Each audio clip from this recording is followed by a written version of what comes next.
So I'm finally starting a new sketchbook after 2 years. But just to keep it real, this is not a real sketchbook, so ignore this word on the cover. My honest belief is that a sketchbook is a place for you to make scribbles, doodles, really ugly drawings, and just really experiment and practice the things you're weak at, so it's not usually the prettiest place to look at, hence why I made so many videos called shit books, which is just basically sketchbooks used in the ways that they're supposed to. So yes, I've had sketchbooks where, I made messes, scribbles, doodles, and incoherent thumbnails, writing, whatever. But for this sketchbook series that I am starting today with this video, the purpose of this sketchbook is to make stuff look hot as The last time I did a sketchbook series on this channel, it was pretty much in 2021 when I started my accordion-styled sketchbook.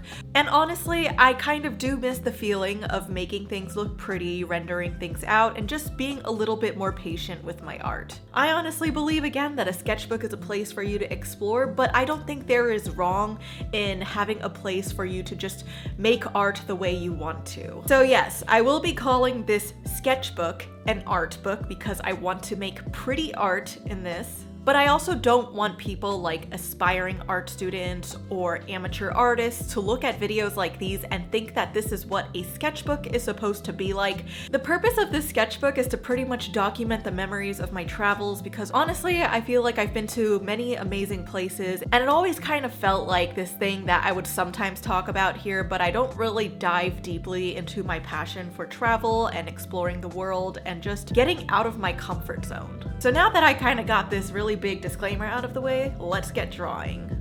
So welcome back to the good old Draw With Me setup. In this sketchbook, I plan to use it as a place to draw and illustrate my memories from traveling the world. However, my plan isn't to make it just a simple observation sketchbook.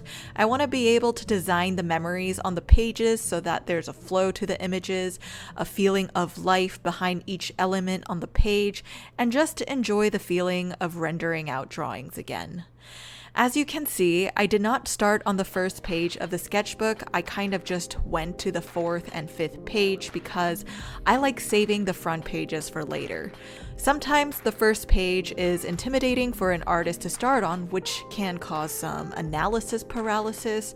So if you find yourself struggling to lay down that first line in a sketchbook, just move a few pages in. It won't matter to you or the people who end up looking through your sketchbook. So on the first spread I'm going to do in this quote-unquote sketchbook, I want to keep it like an intro to my interests as a person who enjoys traveling. I feel like most people online know me as someone who just draws, makes comics, works in animation, and overall has a successful career in the arts. But I sometimes miss being able to talk about things outside of my job. A lot of artists fall into this little pit of being perceived as someone who only eats, breathes, and drinks art as all they do because it's their passion.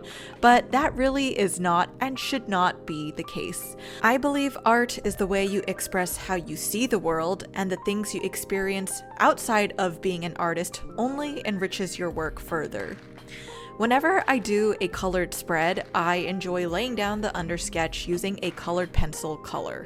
For this one, I like red. There's something nice and appealing with finishing an illustration, but have remaining hints and peaks of the underlayer sketch pop out in different areas of the page. If you're someone who usually starts sketching with a regular pencil, maybe try a colored pencil next time.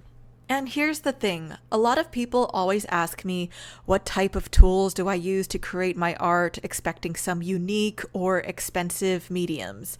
I've mentioned this many times on my channel and I'll happily say it again. You do not need expensive, sophisticated tools in order to make good art. No matter how many times you upgrade your tools, it will never replace the skill level you're at. It will only showcase where your current skill levels are in a different light. Now, don't get me wrong, a lot of people actually do, in fact, learn a lot from experimenting with mediums. I myself have improved by playing around with different art tools. However, it doesn't need to be the most expensive, popular tool that you may hear from artists online. They can be good recommendations, but don't feel pressure to need to use the same exact tools every other artist uses. I'm still in the midst of making use of supplies I've had sitting around collecting dust, and instead of buying new ones entirely, I'll just slowly add in new supplies as I deem fit and gauge how my experience has been creating art in this sketchbook thus far.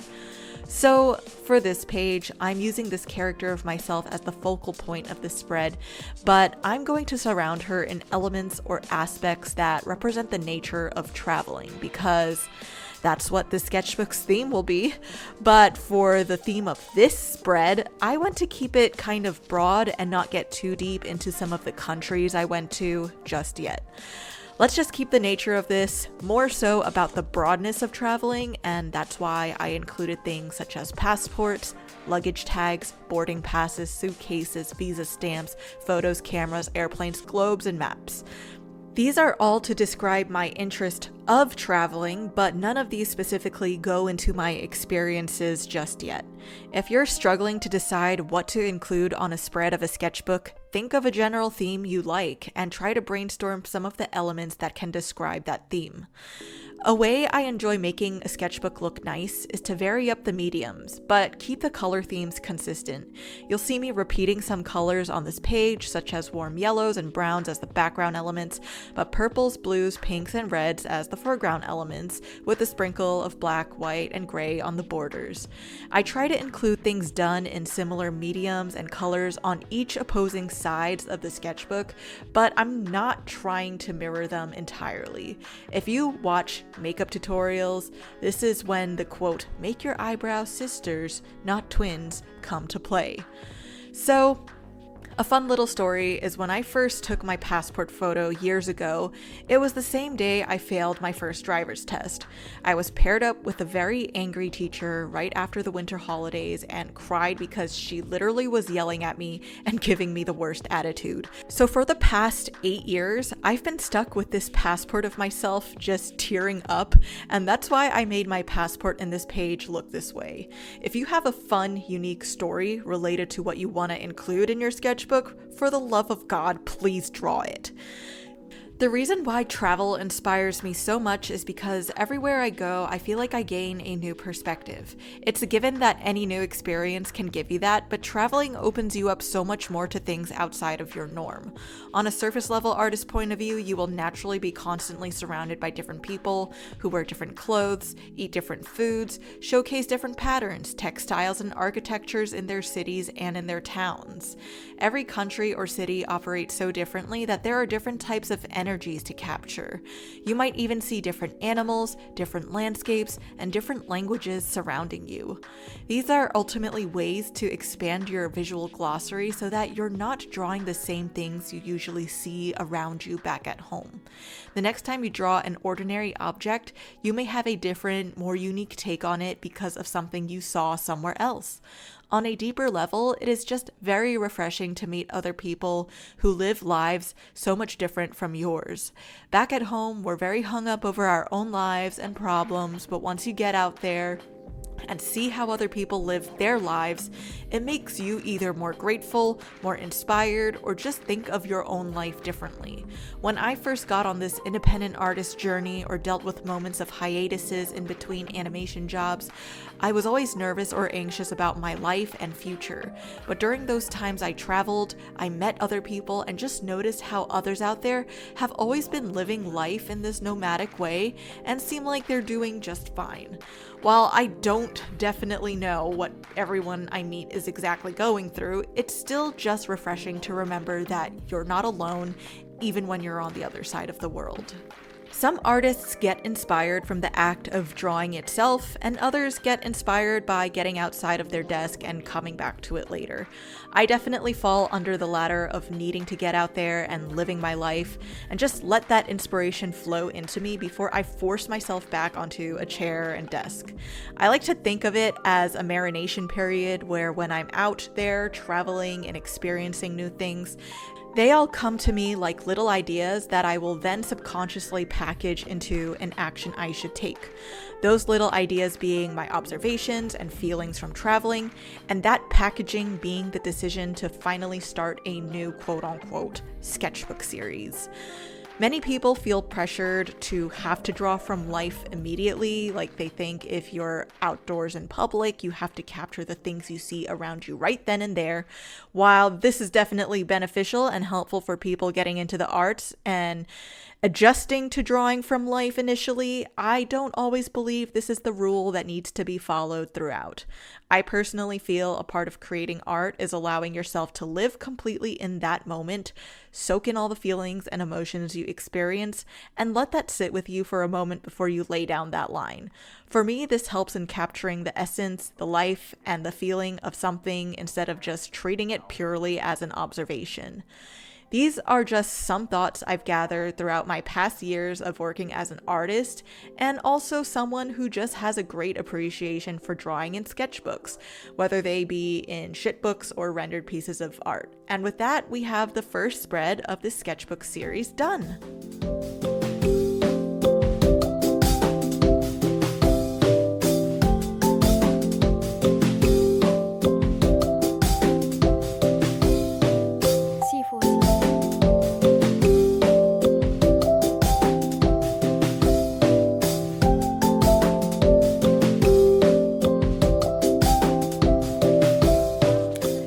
I hope you enjoyed this first episode of the new sketchbook series, because I know a lot of you wanted to see more sketchbook videos again, so I wanted to honor that wish while also satisfying what I have really been wanting to do for a while.